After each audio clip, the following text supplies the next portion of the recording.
Um, I want to switch gears to talk about the as lightly as we can the The story. broad strokes of the story. Yeah. What we're thinking of the story so far.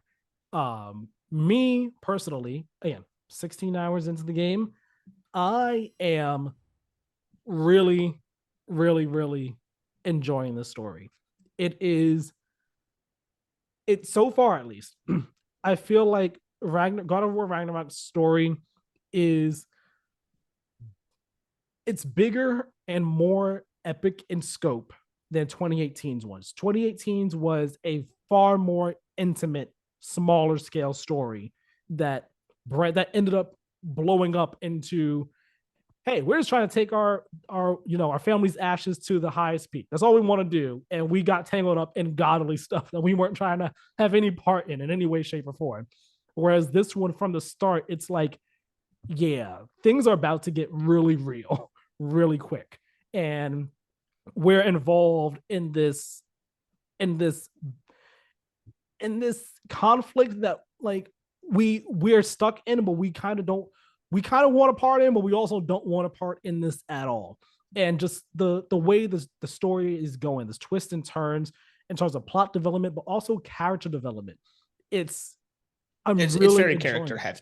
It's very character heavy. That's the thing. Although the game has broadened its scope and scale, it is still doing the God of War thing of honing in and focusing on the characters and what makes them tick and like what they are fighting for, what they care about. And I'm loving that so much. And like, of course, like we get that with Kratos and Atreus at the center of the in the core of the game and what's going on with them. Um, but even But there's like some good character work with other people as that's well. what I was about to say. Like the side characters, like I'm surprised at the focus that some of the side characters are getting as well, not just in cutscenes, but also side quests. Like the side Yeah, like I quests think as it well. They're without getting without any spoilers, do the Mimir quest. If like it's early on, it's very clear. There's like two optional side quests, but you can definitely just skip them if you want. But they mention them on screen, just to kind of like egg, kind of like, hey, you want to do it? Do the Mimir quest. I think for him specifically, I really like a lot of the character development they did with that. yeah, I've done each of the side quests that have come up that I'm able to do at that given time. Same, yeah, we were Um talking about that. and like they're all I recommend doing them all. I like if you want, I understand you're worried, people are worried about story spoilers, you don't want to get spoilers, you want to finish the game as quickly as possible. I understand that. But I can't stress enough and emphasize enough. Take your time with this. Take your time with this. Don't rush through it and worsen your experience because you're rushing through the game. Like, take your time, soak it in, do these side quests because even like little minor ones that you think are minor are still like pretty big deals and pretty important and add a lot to the characters, and they really help flesh out the characters and the world of Ragnarok and like each of these different realms that you're going to. And not just the side characters, but they also have an effect on, Kratos and Atreus as well. Like it really, everyone benefits from them. And I've just been very surprised by them. I was expecting more of what we got from 2018 side quests, which weren't bad. I enjoyed them, but I was expecting more of that. I wasn't I didn't do a ton of expecting, them. yeah, I wasn't expecting these like real character driven side quests here that flesh these people out so They're much. good, I'm yeah. it's like wowed by them. I've done both. I'll co-sign both, but like second one, I can't really. It comes across as being like a little too do all the side quests. So like, then the second one's too spoilery, so I can't really mention it. But the first one, because Mimir obviously established, of course he's along for the ride again. Uh, yeah, do his side quest. Well, obviously you're with Kratos and Atreus, but um, it's all about him, and it's really adds a lot of depth. I will say, like, I think the most like that's all the granular stuff. Like I do think all the character development is really important. I think the writing is great, voice acting is great. I think broad strokes getting at a real macro level. 2018 is about legacy. It's about you can't run from the past, but it also doesn't have to define you. But there are also repercussions for everything. And the sequel Ragnarok here feels like it's about, do you believe in destiny? Is destiny preordained? And are you going to let that define you? Which I think, given, I mean, how the game's like overall legacy is about literally tearing down religions, I think has some interesting religious applications, believing in prophecies or like end of times predictions, no matter what, and how we can course correct that. Also, an interesting tie-in with Entropy Center talking about similar things, but on a very much more real level. So I'm interested to see what it does with it at the end. I think it can take some interesting choices.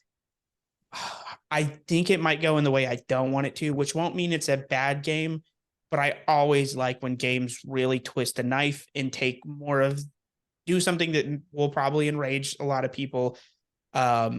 But it's interesting because philosophically, I did not see myself siding with Kratos in like at any point, and yet here I am, like very much like in alignment with how he's viewing a lot of the things here.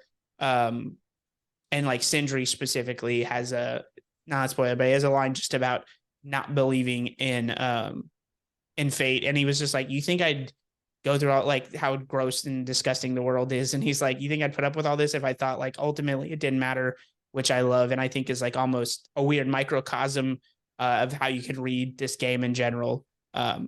So I really like that stuff, and I'm interested to see where where the developers end up siding on it. I mean, that doesn't necessarily mean they personally believe that, but they feel like that's what these characters would do. So I'm interested to see it all. Yeah. And like going off what you said about how this game is about destiny and, is The future is as fate opposed to the right? past, the diametric opposing 2018 being so about the past.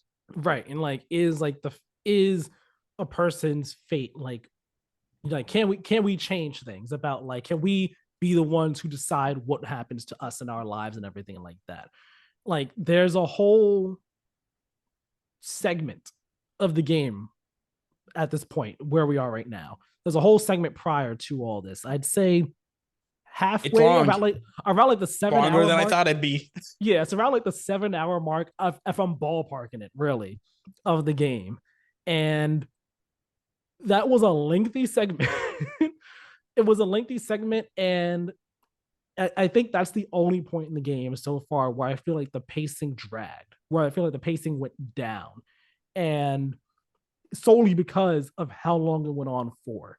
Um, that's not to say that I don't think it was a good segment. I enjoy that segment. I think there's some good stuff that happens there character wise. Character wise, world building I, wise, lore wise, I think there's good stuff there. Um, but I was at a point where I was just like, can we pick this up a bit? Just See, a tad here. I would have originally been in agreement with you, but the more I thought about it, because like I got to that part last night or whatever, like my days are all mixed up because I work overnights, but like Yes. not this past play session. And the more I thought about it, I was like, I actually think it was fine. I think the pacing was fine.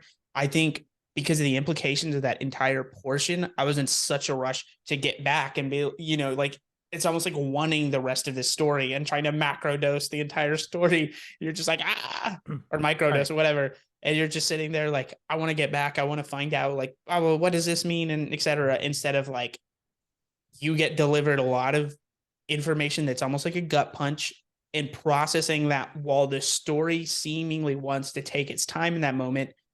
But I also think that that is indicative of how the character in taking all that information also probably feels. And it Yeah. feels opposed to like wanting to soak in a moment versus like dealing with the implications of what they've learned. So like whether that's intentional or not, I don't know. I'm good at reading into things that aren't there in pop culture. It's what I do. It's why I like making YouTube videos about it and stuff. It's why I like talking about this stuff. But I think it's actually because it's long, but it's not that long. It's like an hour and a half, maybe, I think, give or take, right? I'd say it's about hour and a half to 2 hours, depending on just how you go through it. And like that's the thing. I feel like the It may be segment divisive though. Like I'll say this. I could see it's people not liking that portion of the game. 100%, because it is a long segment. It's a long segment where it's like all this heavy action stuff was just happening, and this segment is like there's still action, but 75% of it is action light. It's like it's very light on action for a good chunk of it, and it's more God, so I just can't wait to about do the spoiler I discussion for all know, this. I know. And it really just like takes its time, as you said, it's like really just talking about things that are going on, things that you know, things you don't know. And as you said, it allows you to just kind of soak in the moment. And I enjoyed, I like, that's why I thought it dragged, but I appreciated it. I understood what it was going for. And I still liked it as a whole, because it, it deserved to take that much time. I guess I, like, I was just like, oh man, I want to get back to, to everything else that's happening. But, you get to that, the end of that section, I guess you could say, quote unquote, end. Or actually, Then you it's kind of miss actually, it a little. well, actually, it's not, I don't even think it's the 100% end. It's like near the end of it where you just kind of sit down and you don't have to move. Like the things continue when you choose to move yourself. And I just sat there and I was just like, this is nice. This is nice I right think I here. maybe sat there for 3 seconds and then I was like, You were like, moving all right, on let's to the go. next thing, right? No, I just sat there. I was like, this is nice. And like because I wanted to just I appreciate loved the segment, yeah. But like I was like, well, now we gotta come on, guys, chop chop, let's go. no, yeah, that was that moment. But I mean, that's just like that whole segment there is just a giant, it's a great character moment for a couple different people. Yeah, Um, I it think works so well. as I won't call myself a detractor of God of War 2018, but someone that's like, um, some people genuinely didn't enjoy it. Some people, and there's like people coming from both sides. There was definitely the people that are like, oh my God, like, reading so much into it. It's woke because it's not just unabashedly celebrating violence and misogyny. And then there's also people that are like, it's not as deep as it wants to be. And I found myself coming down towards the middle of just being like, I think there are some really important moments in 2018. I think there is some deep reflection, but I think some of this stuff, I think some of the parent stuff was a little shallow. Like, obviously, I'm not a parent, but it just seemed like cheap almost. And I don't feel that way about Ragnarok at all. I do think and like video games, I've talked about it, are one of the few mediums where I feel like it's legitimately possible to just make things better the second time around. I think it has learned some lessons from it and built upon it. And it's like both blockbuster and like character driven all at the same time, which I think is impressive so far. It could not stick the landing. That's definitely possible. But just, yeah, like as someone that was like 2018 really good, probably like a 9 out of 10 for me, this definitely got 10 out of 10 vibes thus far. Like, Yeah, 100% fixing and shoring up some of those moments or some of yeah, the like gripes I would have about 2018. yeah. I gave God of War 2018 a 10 out of 10, and I mean, I'm feeling like that from this one as well. Like maybe maybe 9.5. I still got to see how things end up shaking out. You never know, but like I'm really enjoying this. And kind of jumping off what you said about like the parent stuff and everything from the first one, you reminded me, because I wanted to say this before, how you said like you find yourself really agreeing with Kratos on a lot of what's going on here. It's like I do too, but at the same time, I also see the perspective that literally everyone else is bringing to the table as well, that kind of like pushes back against his It, perspective on things. And it's like I love that I'm like, everyone has a point here.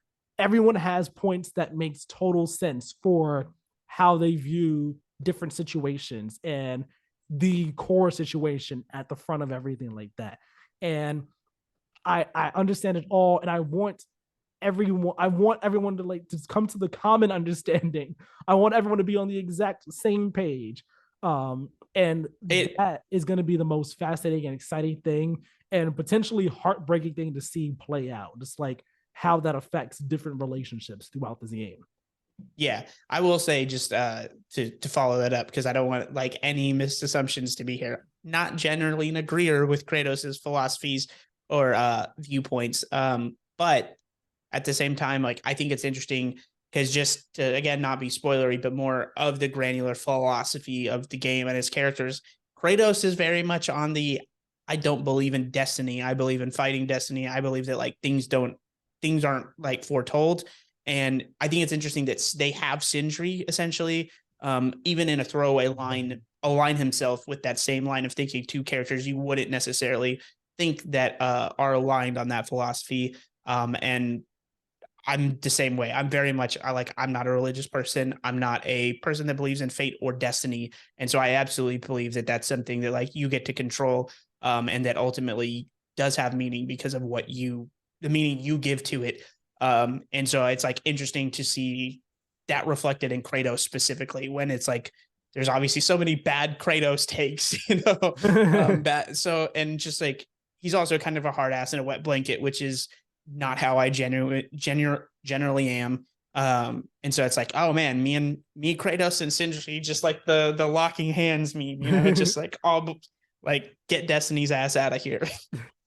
Yeah, it's a dense game, man. This is a dense game. Like I didn't expect this story, and not just the story, but just the story and the worlds themselves to be as dense and expansive as they are. But like I'm just sitting here like, wow, this is way deeper than I ever thought it was gonna be. Which again goes into what I said before about how Ragnarok has upped the scope and scale of the game, but it still has a core focus on the characters. And even that those characters focus, like that has been deepened and dug into a whole lot more. Like everything about this game, it's just like wow. I'm I'm amazed, just at how well Sony Santa Monica has managed to create, everything that they've done here.